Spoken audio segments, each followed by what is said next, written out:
ఒక వజ్రాల వ్యాపారం చేసుకునేవాడు. వాడి వజ్రం ఒకటి ఇంట్లో కింద పడిపోతే ఒక ఎలక దాన్ని మింగింది. ఆ ఇంట్లో చాలా ఎలకలు ఉన్నాయి.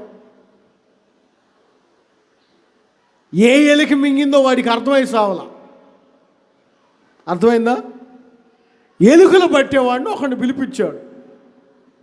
మా ఇంట్లో చాలా ఎలుకలు ఉన్నాయి,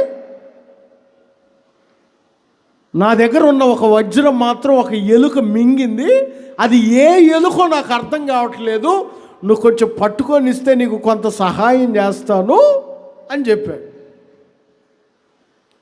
ఒక్కసారి ఎలుకలన్నిటిని చూశాడు.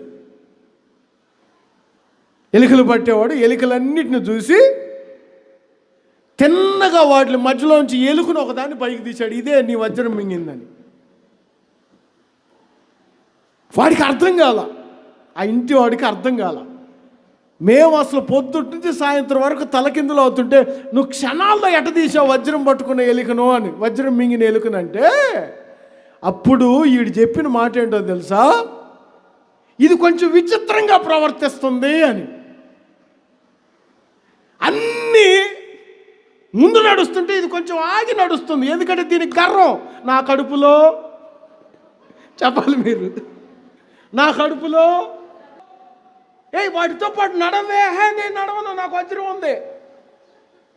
రివర్స్గా ప్రవర్తిస్తుందంటే అర్థమైంది. ఇదేంటి కొంచెం తేడాగా ఉంది. గర్వం అనేది, అహంకారం అనేది దేవుని బిడ్డల్లో ఉండకూడదు.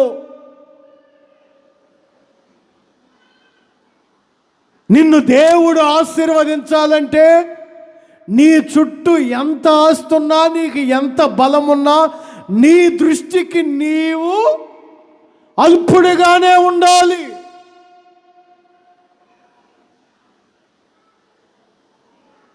నువ్వు ఎంత తగ్గించుకొని ఉంటే దేవుడు నిన్నంతగా దీవించబోతున్నాడు.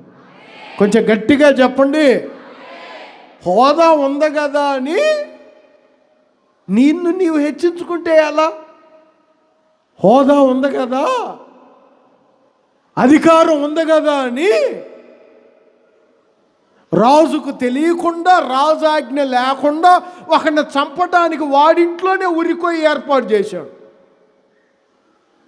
హోదా ఉంటే ఏమైనా చేయొచ్చని నీవు అనుకుంటావు.